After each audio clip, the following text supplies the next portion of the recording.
Assalamualaikum warahmatullahi wabarakatuh. Selamat pagi, salam sejahtera bagi kita semuanya. Shalom, Om Swastiastu, Namo Buddhaya, salam kebajikan. Yang saya hormati Menteri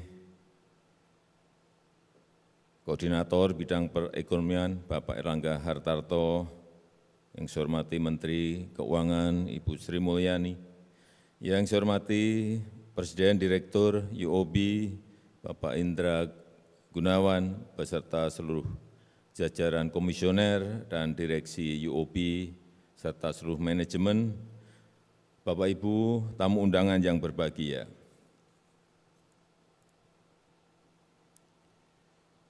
Sudah sering berkali-kali saya sampaikan, dunia sekarang ini berada pada ketidakpastian yang tinggi. Semua negara berada pada posisi sulit, kesulitan, dan juga ekonomi yang sulit diprediksi, sulit dikalkulasi. Arahnya seperti apa? Pemulihannya akan seperti apa? Satu masalah muncul, belum selesai, muncul masalah yang lain. Dan efek domino ini semua menyampaikan sulit dihitung. Saya bertemu di G7, Kanselir Olaf Scholz, Presiden Macron, Perdana Menteri Italia yang lalu, Perdana Menteri Draghi, ketemu Presiden EU Ursula, tapi tidak di dalam forum normalnya, di forum formalnya, tapi saat makan malam. Dari situlah saya bisa menyimpulkan bahwa semuanya sulit. Dilanjutkan dengan bertemu dengan Presiden Korea, Presiden China, Perdana Menteri Jepang, tambah lagi kepastian itu memang sulit. Lebih sulit lagi saat bertemu dengan Presiden Zelensky dan Presiden Putin. 1,5 jam saya diskusi dengan Presiden Zelensky dan Presiden Putin 2,5 jam. Kesimpulannya sama, perang tidak akan berhenti besok, bulan depan, atau tahun depan. Artinya enggak jelas. Sehingga yang kita perlukan, negara kita memerlukan sebuah endurance yang panjang. Saya selalu sampaikan kepada Bu Menteri Keuangan, Bu, kalau punya uang kita di APBN kita, di eman-eman,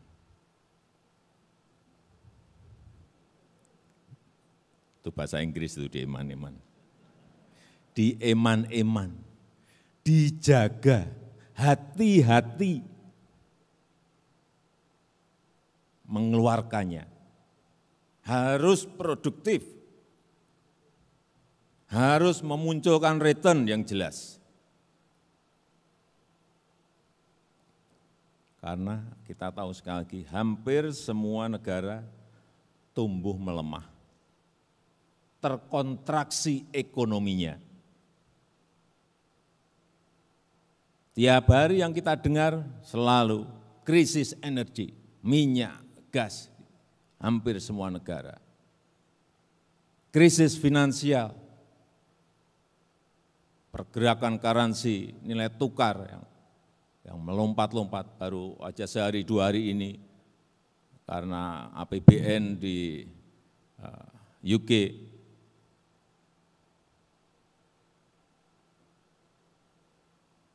berimbas semua pada semua negara. Dan kita tahu kalau dilihat angkanya kita ini masih baik, nilai tukar kita. Memang melemah -7. Tapi bandingkan dengan negara-negara lain. Jepang berapa? -25, RRT -13, Filipina -15, dan lain-lain. Ini yang harus kita syukuri dan kita memang masih perlu kerja keras dalam jangka panjang. Krisis pangan, kita tahu sekarang ini hati-hati. 345 juta orang di 82 negara menderita kekurangan pangan akut. Bapak Ibu masih bisa setiap hari ke restoran. Dan 19.700 orang meninggal setiap hari karena kelaparan. Kita semuanya masih, alhamdulillah, kita patut bersyukur. Pangan kita juga masih cukup memberikan kita makan setiap hari. Dan di Agustus yang lalu kita mendapatkan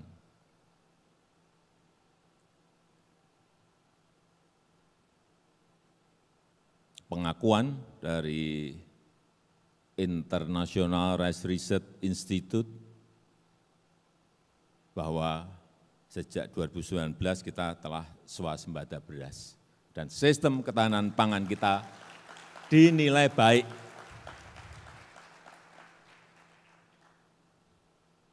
Ini yang terus kita jaga. Syukur-syukur kita bisa kelebihan produksi yang banyak. Kenapa kita sekarang ingin bangun food estate, supaya ada kelebihan produksi.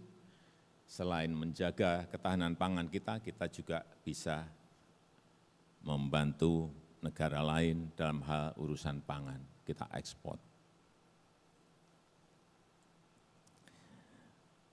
Yang kedua, negara kita, Indonesia, kalau saya melihat pemulihan ekonominya masih relatif masih kuat. Coba kita lihat satu-satu. Ini tadi saya baru saja pagi tadi mendapatkan laporan. Saya tiap pagi itu selalu mendapatkan laporan angka-angka. Sarapan pagi enggak pernah angka-angka sarapan tiap pagi. Selalu.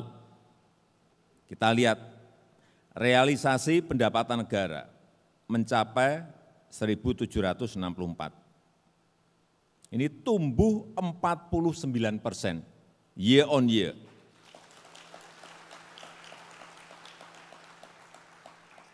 Kemudian ini yang para pembayar pajak, saya ingin mengucapkan terima kasih. Karena penerimaan pajak sampai sekarang mencapai 1.171 triliun. Tumbuh 58%. Tumbuh 58%. Artinya pembayar pajak masih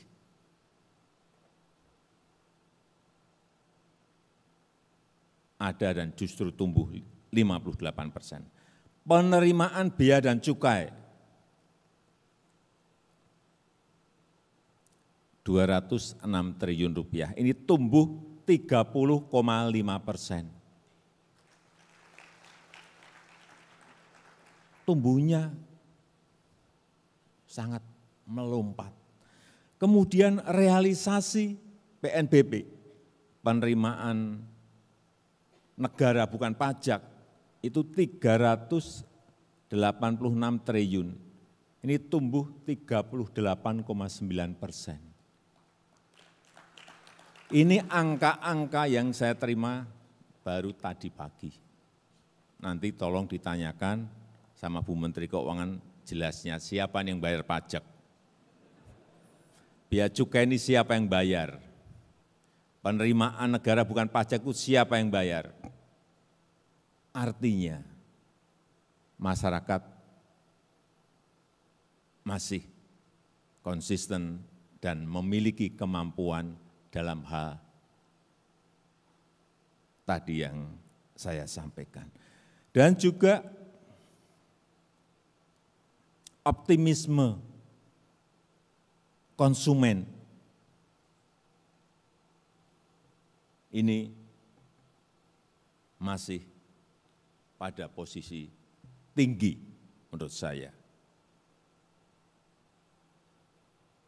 Karena indeks kepercayaan konsumen berada di angka 124,7.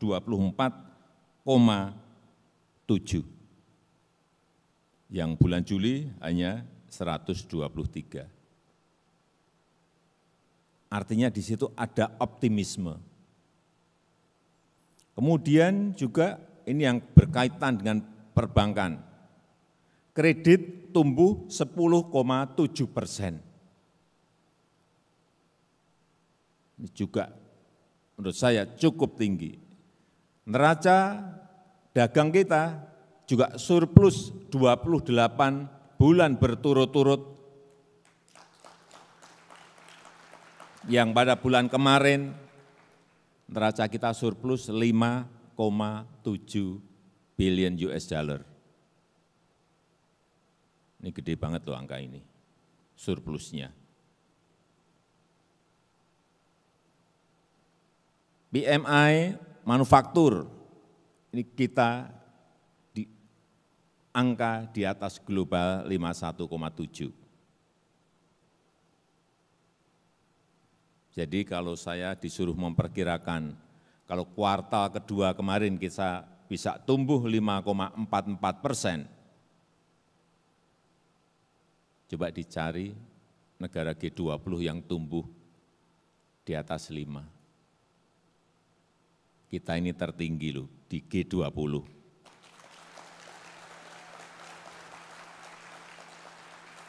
Saya hanya ingin menumbuhkan optimisme, jangan pesimis. Memang yang kita hadapi ini bukan barang gampang, bukan barang yang mudah, tetapi kita tetap harus optimis.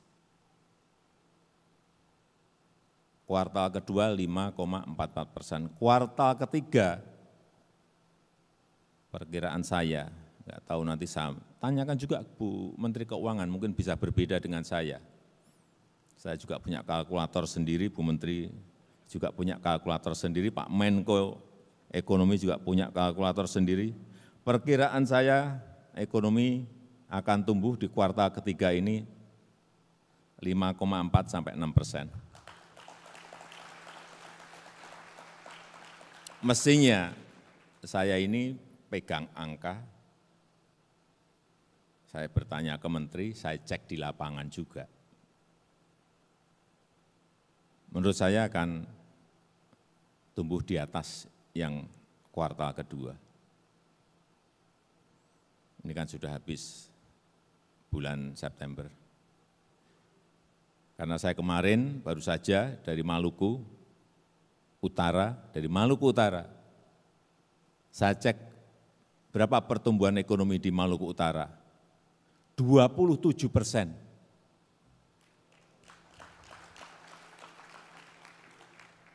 Dari mana ini saya cek, kalau sudah seperti itu saya cek di BI, saya cek di pemerintah daerah, bisa angka 27% ini dari mana? Saya awal enggak percaya, setelah saya cek detail, oh benar. Dulu ekspornya nikel hanya raw material, hanya mentahan. Sekarang sudah ada industri smelter di sana. Inilah kenapa berkali-kali saya sampaikan hilirisasi ya karena itu. Dan yang ketiga, kita ini terus meskipun dalam keadaan sulit, tadi Pak Indra sudah menyampaikan, kita tetap konsisten membenahi hal-hal yang fundamental. Infrastruktur, terus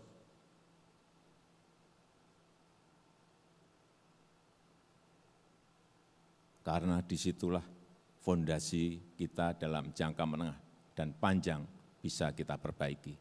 Karena ini menyangkut nanti daya saing, competitiveness. Nggak akan bisa kita bersaing dengan negara lain kalau connectivity tidak kita miliki dengan baik. Jalan, airport, pelabuhan, pembangkit listrik itu kunci dasar kalau kita ingin bersaing dengan negara lain. Kalau itu kita tidak memiliki, kalau stok infrastruktur kita rendah, mana bisa kita bersaing dengan negara-negara lain. Pertama infrastruktur, yang kedua tadi sudah saya sampaikan hilirisasi. Jangan sampai kita berpuluh-puluh tahun hanya menjual bahan mentah saja. Komoditas mentah saja, ini stop, tapi satu-satu, enggak barengan. Dan harus kita paksa. Nikel dulu kita stop rame. Orang datang ke saya ini kan bisa ketemu dengan siapa saja, saya terbuka. Semua orang menyampaikan, Pak hati-hati Pak, ini nanti ekspor kita bisa anjlok. Karena Bapak menghentikan nikel. Nikel setiap tahun pada saat ekspor kita mentah, kira-kira 4 tahun yang lalu dan sebelumnya, hanya 1,1 billion US dollar. Artinya ekspor kita setahun hanya 15 triliun. Begitu kita hentikan, coba cek tahun 2021, 20,9 billion US dollar. Meloncat dari 1,1 ke 20,9. Dari kira-kira 15 triliun melompat ke 360 triliun. Baru nikel. Nanti kita stop lagi timah. Kita stop lagi tembaga. Kita stop lagi bahan-bahan mentah yang kita ekspor. Mentahan. Saya kemarin juga cek di Buton. Kenapa sih kita ini masih impor aspal? Data yang saya terima kira-kira 5 juta ton per tahun. Kita punya aspal kok. Saya cek ke lapangan, ternyata enggak ada industrinya di situ. Baru satu yang produksinya hanya 100.000 ton per tahun. Kita impor malahan, punya raw material mah impor. Ini apa-apaan? Kesalahan-kesalahan seperti ini yang harus dihentikan. Industrialisasi, hilirisasi.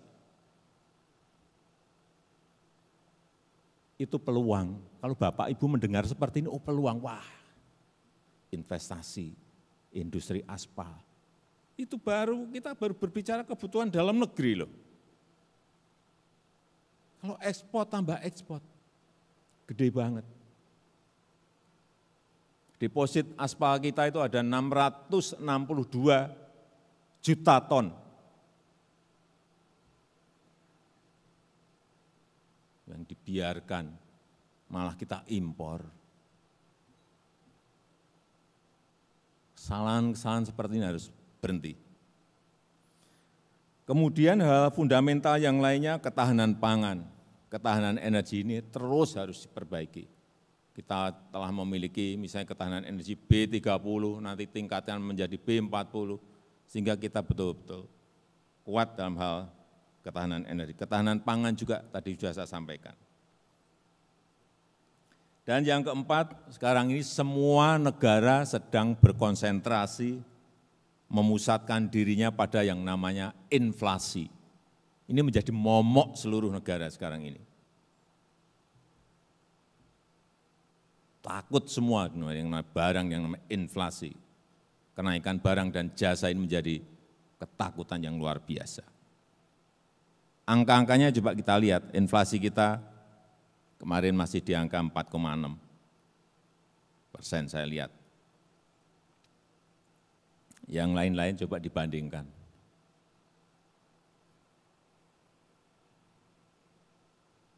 Kenapa bisa kita jaga seperti ini? Karena menurut saya, antara otoritas pemegang fiskal APBN, yaitu Bu Menteri Keuangan, dengan Bank Sentral, yaitu BI, itu berjalannya beriringan, rukun.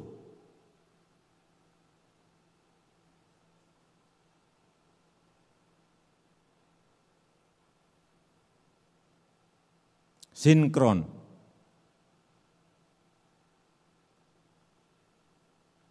Coba bandingkan dengan negara yang lain, otoritas moneter dan otoritas fiskal. Bank sentralnya naikin bunga, Menteri Keuangannya naikkan defisit. Menaikkan defisit itu artinya apa? Kan menggerojokkan uang lebih banyak ke pasar. Artinya yang menaikkan inflasi, yang satu ngerem inflasi, yang satu menggerojokkan inflasi. Yang di sini yang beda di situ, tadi saya bilang, karena BI dan Kementerian Keuangan berjalan beriringan, rukun, sinkron, konsolidatif.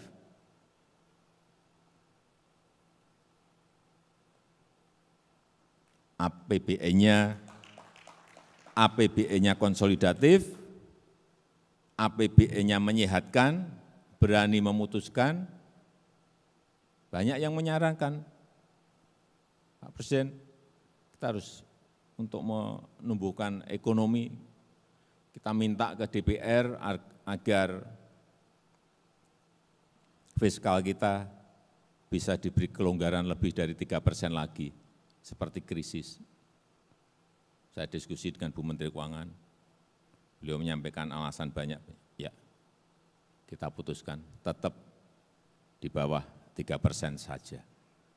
Yang penting APBN kita harus sehat. Ini kunci.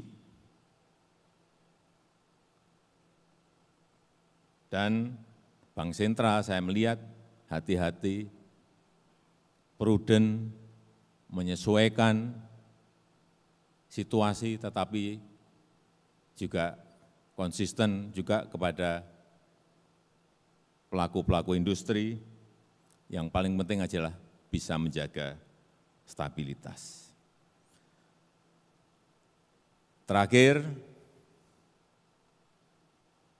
saya sampaikan kepada Bu Menteri, Bu Menteri, kita ini memiliki amunisi.